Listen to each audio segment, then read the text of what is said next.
दासिमबो नैबे गोदान भिडिअखौ फुल नायाखै अब्ला नैबे भिडिअनि गेजेरजों नायनानै लानो हागोन। हेलौ लोगोफोर, नोंथांमोननि गेजेराव आरोबाव मोनसे गोदान भिडिअनि आपडेट लानानै फैलायबाय। बे गोदान भिडिअनि फुल आपडेटखौ मिथिनो थाखाय नैबे भिडिअखौ जोबजासिम नायनो नांगोन।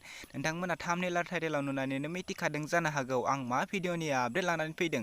लोगोफोर, नैबे चेनेलाव गोदानब्ला चेनेलखौ साबस्क्राइब खालाम आरो भिडिअखौ मोजां मोनोब्ला भिडिअखौबो लाइक शेयार कमेन्ट खालामनानै होदो। बिदिब्ला फैदो दिनैनि नैबे गोदान भिडिअनि गोदान आपडेटनि सायाव। दिनैनि नैबे गोदान भिडिअनि आपडेटनि टाइटेलानो जादों गुसु गुसु निहिरजों। बेयो मोनसे गोदान मिउजिक भिडिअ। दासिमहालागै फुल नायाखै अब्ला बे भिडिअनि जोबनायाव नायनानै लानो हागोन। आं बिथांमोननि इउटुब चेनेलखौ लास्टआव स्क्रिनाव देखायनानै होगोन।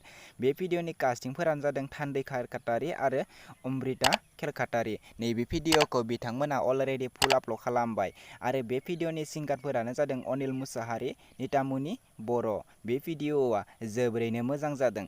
लोगोफोर, दासिमहालागै नायाखै अब्ला बिथांमोननि इउटुब चेनेलाव थांनानै नायनानै लाहैनो हागोन।